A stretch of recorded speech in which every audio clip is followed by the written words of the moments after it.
So this is my raw review for today. The you can say the go home show for Saturday night's main event, and you know the 1 week to the go home show for the Royal Rumble. This raw kind of dragged it for me. This raw wasn't for me. I think they first because I was not really that focused on it. Like my birthday plan just got cancelled, so I was a little bit uh, no, I don't think it that had any effect on it. The only effect was that I was like doing multitasking, scrolling through Twitter also. Sometimes I was not, focused on the matches.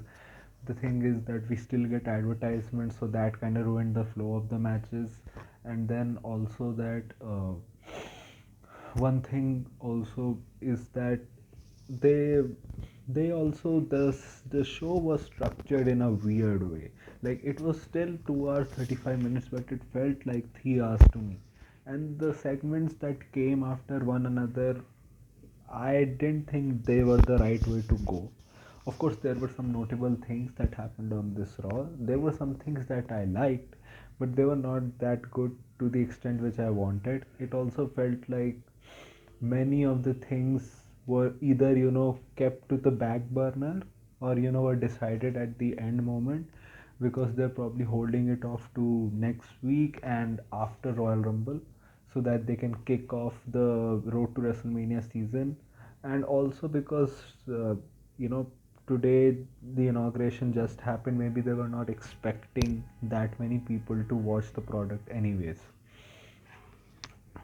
So the things that happened on this show that kind of interested me was, you can say, the Sami Zayn Sami Zayn segment, where where one thing is the crowd was not good in this segment. I think if they would have been more into this segment, it would have worked even more, because this was an awesome segment. Sammy coming out, him saying that yes, I have not won a world title, I am going into the Royal Rumble so that I can win it, that there is an echelon of tops 5 to 7 stars in the WWE, and the only reason why I am not there is because I don't have a world championship.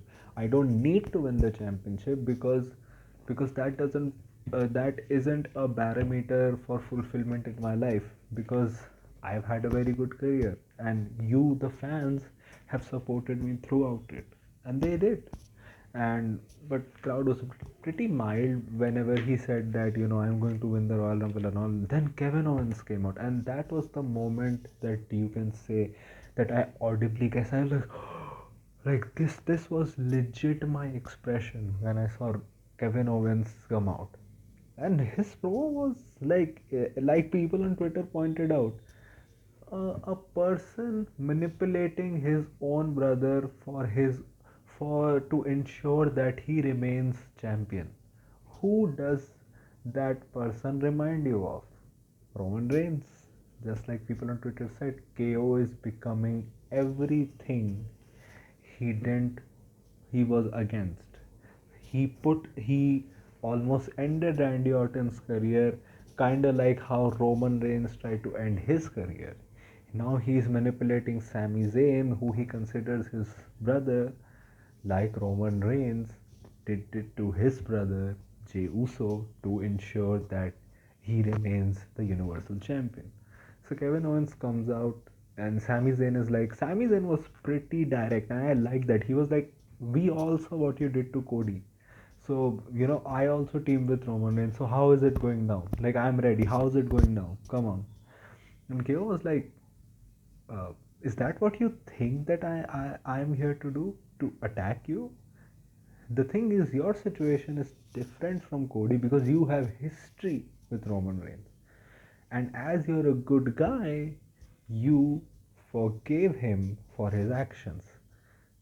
And because the thing is, I can't really, if I'm being honest, I can't really, judge you, because I myself had done terrible things during the past, and you not only accepted me, you forgave me. And he did that classic manipulation. He said that we made event at WrestleMania against the Usos, we won the tag team championships. the one thing that we have not done in the 25 years of our career is main event the WrestleMania against each other for the WWE Championship. And you know how that can happen? You know, I am 100% sure that you're going to win the Royal Rumble because you have the capabilities and all, and because I have your back.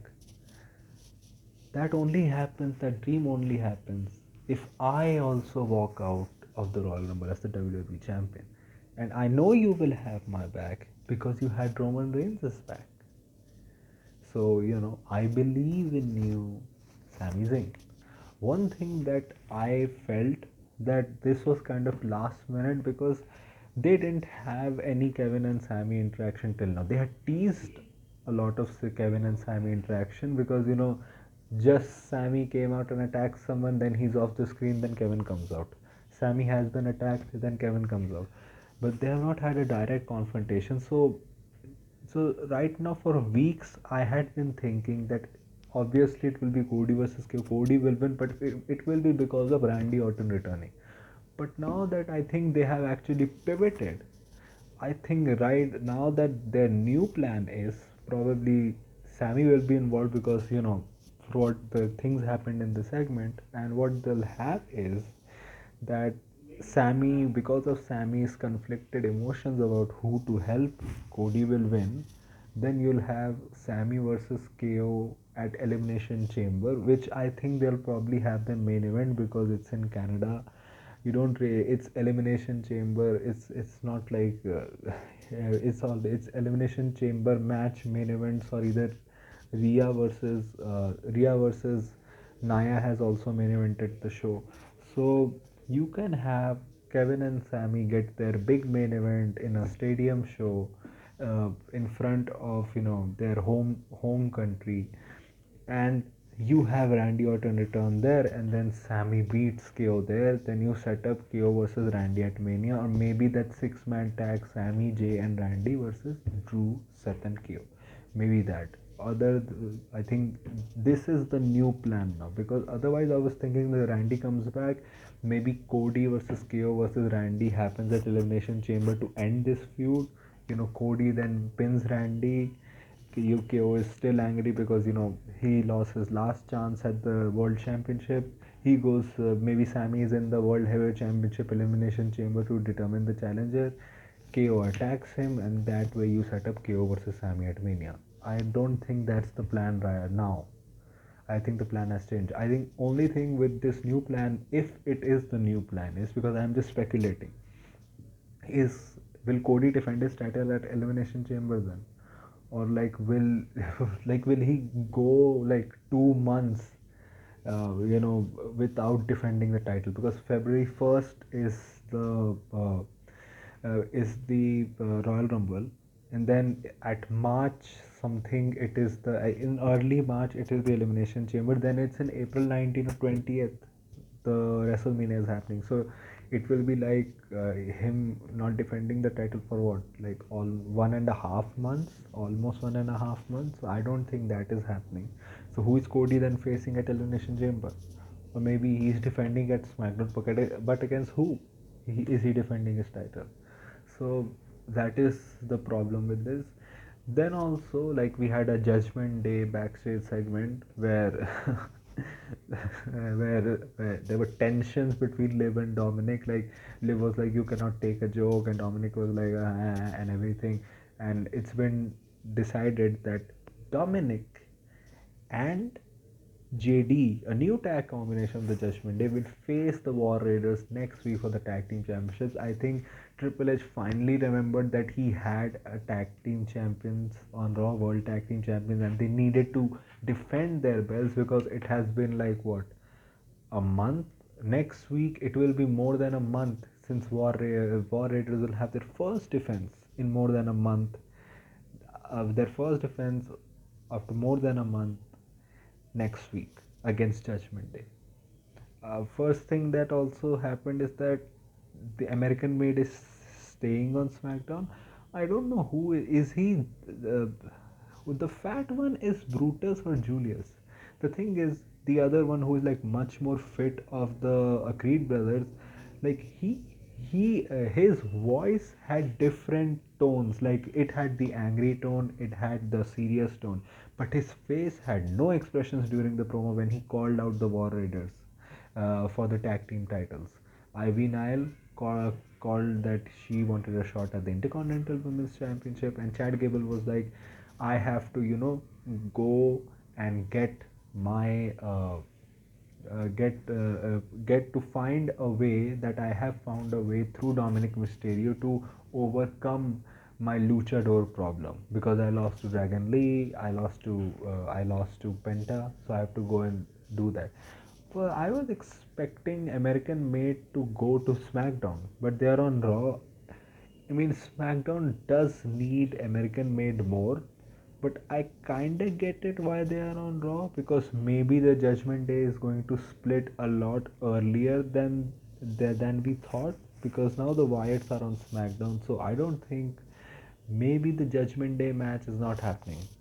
The Mania match that we were all speculating, maybe the Judgment Day will split up before Mania, and maybe that's why they are having American Made to to replace Judgment Day as the main feeder group of Raw, because this screams feeder group, because War Raiders a feud against American made War Raiders will win.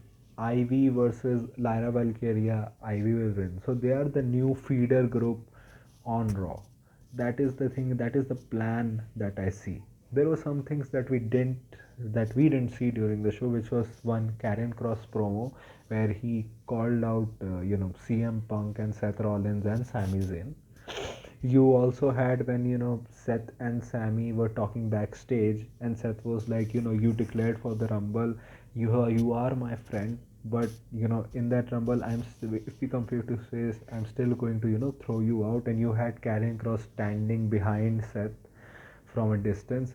I think it's kind of a meme now, because it's not that whenever Cross has stood behind someone, they have always got into a feud. I don't think that I think it is kind of like a meme that they have said, okay, we'll have you like in like the Simpson meme, like something unexpectedly bad happens, and that guy in the meme is like, oh, my master plan. I think they are doing this in real life with Karen. Like, we don't trust you enough to be in actual feud, so we'll just have you take credit for these things and have you be in like a parasocial type feud with these guys. Because one thing is, I will say, Cross is such a magnificent promo. He has such a magnificent character. He has such a magnificent look. The thing is, his promos can make the Final Testament look something good, but he is so shit in the ring. The thing is, you don't have to be great in the ring to be successful in WWE. And successful in many countries, you don't have to be like purely like great in the ring, but you have to be at least serviceable. He is not even serviceable. Like, the level that I think everyone should try to get to is the Jey Uso level. He is a purely serviceable wrestler in the ring. So if you get to that level, you will be pushed then. But you have to do things, yeah. You cannot just be such shit for over the years. If you're not put up with guys like Johnny Gargano or like Tommaso Ciampa or like Adam Cole, who can get a decent match out of you, people that are your size or are bigger than you are not able to get even like 2-star matches out of them. So Karrion has to look at that also. PFC versus Damage Control happened. It really turned into a good match, because EO came in and she turned the dead match into a good. She was over with the crowd and they won. Lyra was announced like a major segment, like the women's intercontinental champion will be here on Raw, but it was just a 1 minute backstage promo. That's what Lyra got. The thing is, even though this Rhea versus Nia Jax feud is very rushed, and they rushed it because they needed a challenger for Rhea, and they needed something for Saturday night's main event, and they thought that why not get like a major star here. I personally thought they were waiting for the Royal Rumble to get Rhea her opponent, and I thought that would be Bailey, but then they had like Bailey lose all these matches, and I'm like, oh, like how will she go for Rhea's title now? Like how? And they have like I liked the opening segment when Naya just crushed Rhea against like a wall or something. I like the Bailey announced herself for the Rumble. The only two women that have announced themselves for the Rumble are Bailey and Nia Jax, and both of them have gotten segments. Apart from that, nothing has been done for the Royal Rumble. Like with the men, they are doing so many things. With women, this is why I don't get like on a program where you said that it will 3 hours is something that you are more likely going back to. You're doing 2 hours 30 minutes because it ensures that your show is the perfect spot for you. But even then you cannot find spots for your women in your roster. You cannot find spots for your world tag team champions. You cannot make matches longer that should be longer. You cannot find spots for your intercontinental champion and his challenges. The thing is that backstage segment with Sheamus and Braun Breaker had, I cringed a little bit. Sheamus said, "Let's go Irish." I liked Braun Breakers when he had that scotch and he said, "Yeah, I'm gonna prove that you're oh man," and he slapped him a little bit. The thing is, he's the intercontinental champion. This it's perfectly serviceable that they had a backstage segment. That's fine. But when you have a show that can go for 3 hours, and sometimes more also, you still can't find a way to have let them have like a proper segment in the ring. I just feel like why? Like it has been with certain talent a lot. Like at least Gunther and Jay got a segment, which Jay had a very long entrance, like 8 minutes. It was his entrance only. Then just as he started talking, Gunther came out. Like the people who say like Gunther doesn't have character or something, like Gunther is one of the best talkers on the mic in the WWE, and that for you have to give him and you have to give WWE the credit for that. Like they had him have his character tweaked a little bit to make him just more than the ring general, but add a little bit more villainry to it. And Gunther had the natural ability to act and speak like a villain. So it was essentially, Jay doing like Gunther was very angry. Like Gunther was angry in the right ways. That even if you watched as a viewer, you'll be like, yeah, like last week you were talking all that shit that you'll take that world title off me and all, and right now you're doing like eating with them. So like, and also bet on yourself till when? Like you just lose and lose, and you like get up the other day. Like till when will you bet on yourself? Like till Roman calls you back and you go back to him. Sami calls you back, you go back to him. Even Cody calls you back, you go back to him. Till then, like do you like your words don't match your actions? Might do, and then it was like like I'll rather face Jimmy. Like you are a dork. Like the way he said dork, like it felt insulting. He felt like a strict father to Jey Uso, who will just say he felt like a strict father, and he just feels like when Gunther insults you, it's like it touches your soul. Like you really feel that, and you can't really like reply to him because it's an insult, but it's also not like an insult. It's when you're like, yo, you're insulting me, blah, blah, blah, blah, blah. It doesn't feel like that. And then Jay was like, he had like a smirk on his face a little bit. He was like, oh, I'm gonna hang it on my wall and everything, like everything. And Gunther initially, interrupted Jay and was like, you're going to say that you're going to win the world championship, right? And he said, I'm going to hang it in my room and everything. And Jay was like, you know what? You're right. You're again right. But the only difference between me and you standing across the ring is that only one of us has main evented WrestleMania, and that's not you, Gunther. And then they had a brawl. Jay held up the title. Gunther came back. They had a stare down, and they had a good angle before the show. I liked that they were given the opening segment. It felt like the world title is the biggest thing on the show. Like you're getting the opening segment. You have the main event match on Saturday night's main event. maybe not the main event of the show, main event of the match, because I think the main event is probably going to be Cody and Kevin signing.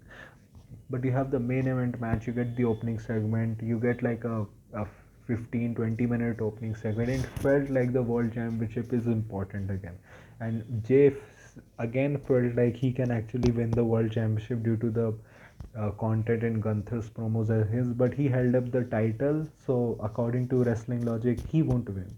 And then that was really interesting when he said that you won't main event WrestleMania. Like wrestling account, Gunther account also said like, "Yeah, Gunther is finally going to main event WrestleMania," and I was also like, maybe that's foreshadowing. Maybe Gunther will main event WrestleMania against Cena or something. But then that kind of, you have to change a lot of WrestleMania plans. Like it's convoluted. WrestleMania plans are convoluted.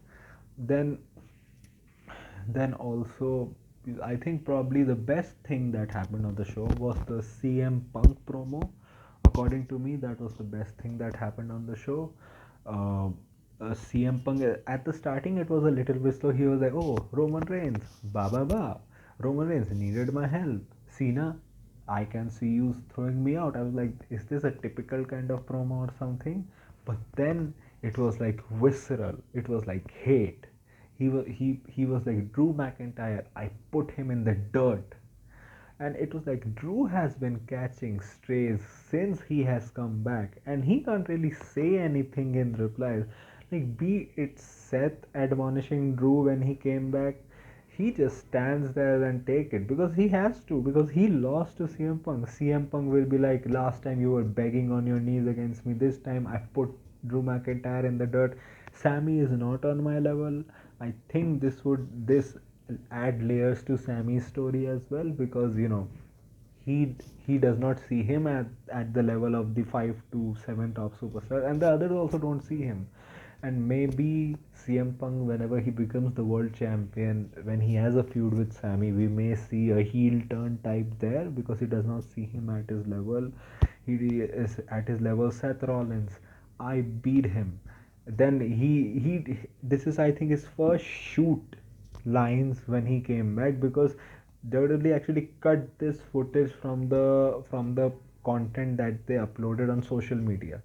So he called out Hulk Hogan also, like, "Get Hulk Hogan's dusty ass in the Royal Rumble. I'll throw him out over the top also and kill Hulkamania for all purposes." And you could see Jackie Redmond's face. She didn't expect that he would say that. And the crowd, like San Antonio, Texas, was wild for this, that they cheered this line. And then San Antonio, or I don't know, it was Texas, and it was Dallas, I think. And then it was, he said that that that at the Royal Rumble, where in the end there will be only three syllables that will be chanted, which is CM Punk, and that ended. And that happened, like CM Punk had a promo, like in the crowd, in on the top stands, like they kind of have those type of promos, like Ludwig Kaiser had that type of promo. This was a much more refined type stuff, because those Ludwig type of promos happened between like the commercials of the US shows. The international viewers can watch them. The thing is, and talking about Ludwig, we go to Penta versus Pete Dunne. The thing is, I don't dislike this concept of Penta coming in and facing the workers of the WWE, and facing the guys that can work in the ring. My only problem is that they have not been built up. Pete Dunne just lost to R-Truth. Chad Gable was losing for weeks before he faced Penta, but you can say it kind of made sense because he had a gimmick that he cannot beat luchadors. You could have done the same thing with Pete Dunne. Like, this can actually put Penta more over with the fans. Like, listen to me. This is an idea. They can just do, like, they can have people on backstage walking up to Adam Pearce and say that, "I have been wronged by R-Truth. I have been losing because of this conspiracy," or something. Heels logic of them losing, and it feels like you have been, and you know what? This new guy comes in, and now everyone is talking about it. I need a shot at him. I need a shot at him. And Adam Pearce is like, "Penta welcomes everyone. He told me if there's anyone there to challenge him, he will be there in the ring next minute." That's the way you do it. I get that they're explaining on commentary that why Pete Dunne is facing him, or why Chad Gable faced him, or why next week the go home show Ludwig will probably face him. But you need to give them like proper segments on television. Like, it's a simple story to build.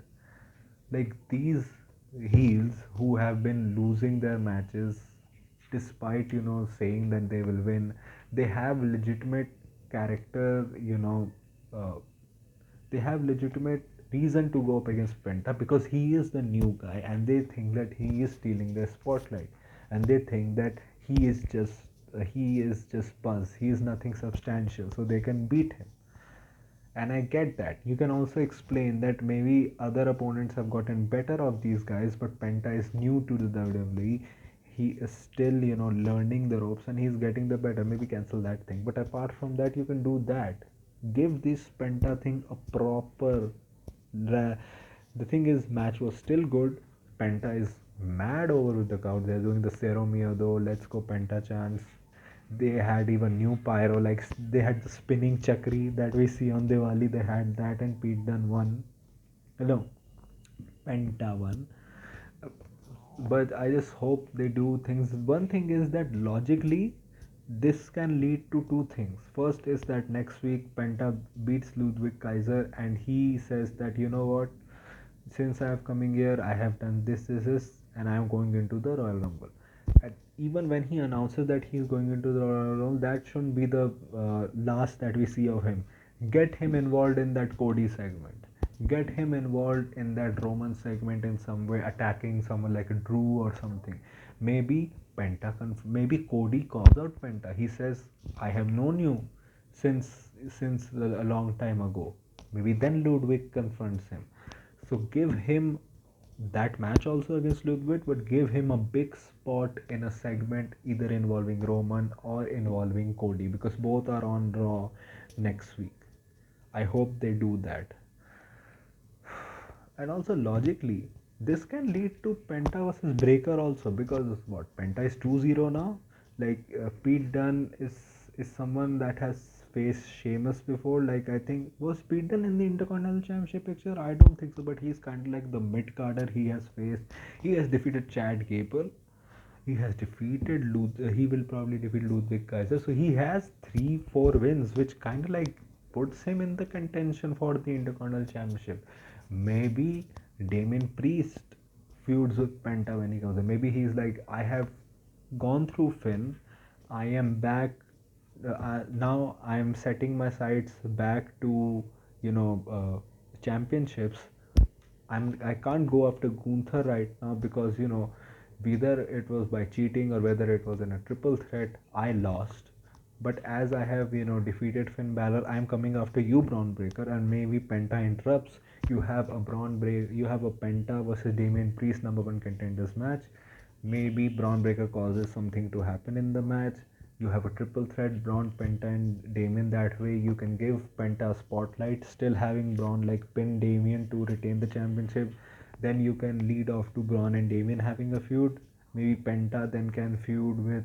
Then maybe Penta can then go into the elimination chamber of the World Heavyweight Championship number 1 contenders or something. He gets a good spotlight there. Maybe because of Logan Paul, or maybe because of Ray or someone, he loses the match. That way you go forward with Penta. I think that is the way you go forward with him.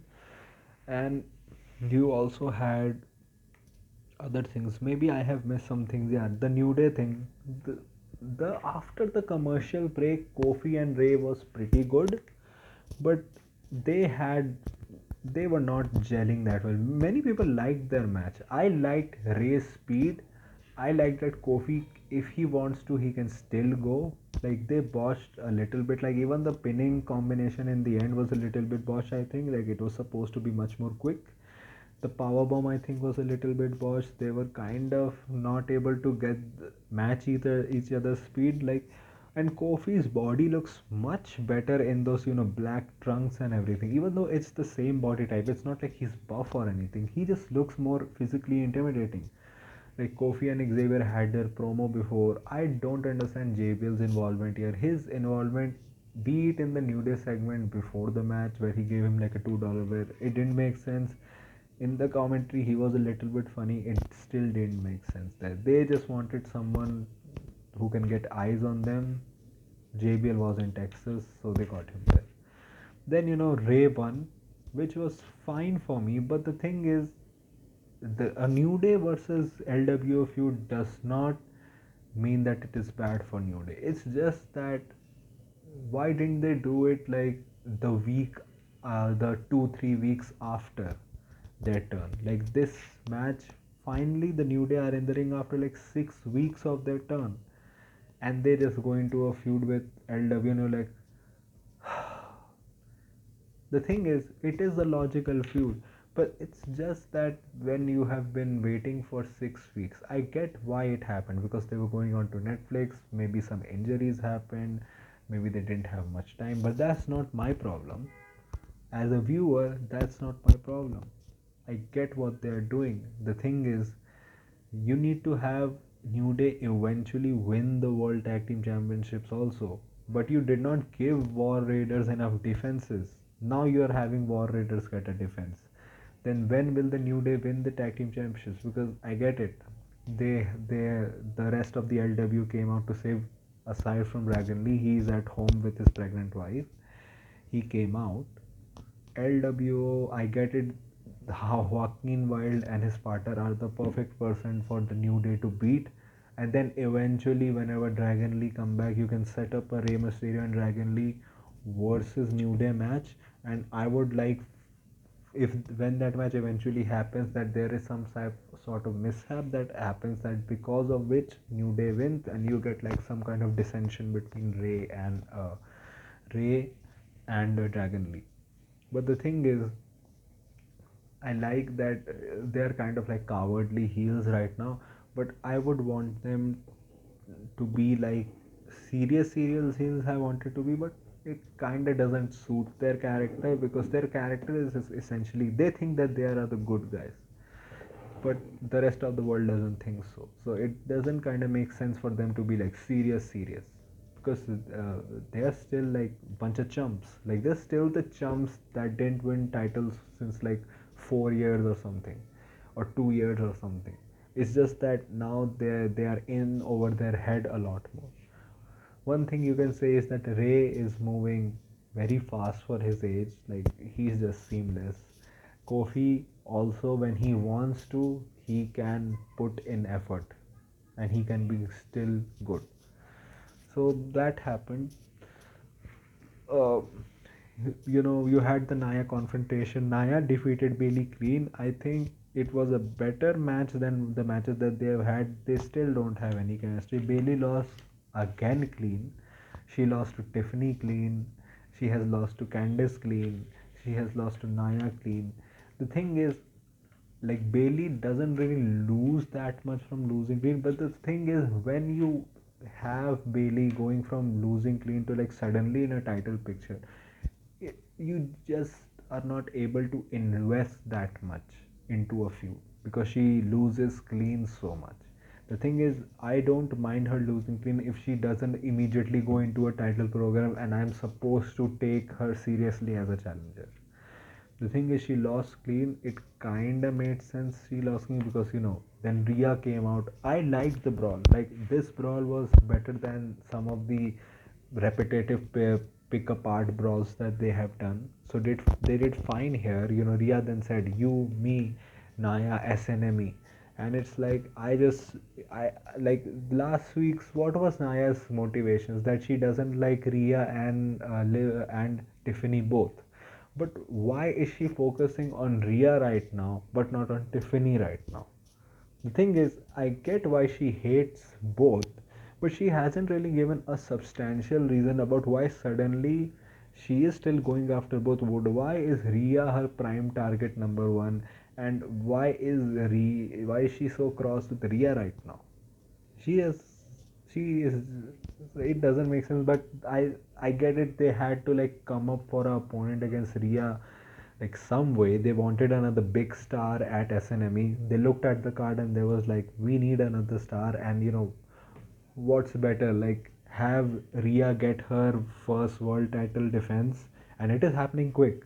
Like it's happening quick, pretty quick. Like January 6th, she won the title. She's going to be defending her title on January 25. Like just in 19 days, she's having her first title match. So it's good because Rhea generally doesn't have her defenses pretty quick in her reigns. And from what I have heard, Rhea and Nia had a good match at Elimination Chamber. This match will be good also. And they don't really have heels on Raw, which I think many people have said. They haven't really built up many heels on Raw for Rhea to go again. So they had to get someone from SmackDown and had the rule of transfer portals so that they can set up this match. So but the thing is, Rhea beats Nia. We know that. But then, how does Nia then suddenly go back to the Tiffany program? Like, why would anyone be invested? Because she just lost her title program with Rhea. Like, I would have much preferred if this was Tiffany and Nia. Maybe they will have Tiffany defend her title at Mania also, because they are really putting her over as a star. And what's better, like to be on the Royal Rumble card when you already have two Rumbles and the other match is Cody versus KO. So you get Tiffany on that card as well. I don't know who she is facing. Is she facing Nia? So Nia is having like two title matches in the span of 2 weeks where she loses both. Story wise, it makes sense. It just hurts Nia's credibility that she has to first fight for this and lose. So maybe people will not be invested that much, or is there going to be only three matches? Like people had problems when it was just four matches. Like, are there going to be just three matches? I expected Rhea to defend her title maybe against someone like a Bailey, but then Bailey lost. Someone like in a triple threat against Bailey and Nia both at Royal Rumble, but that's not happening. So I'm pretty, curious to see what are the other matches that are going to happen at the Royal Rumble. What are the other matches that are going to happen at the Royal Rumble?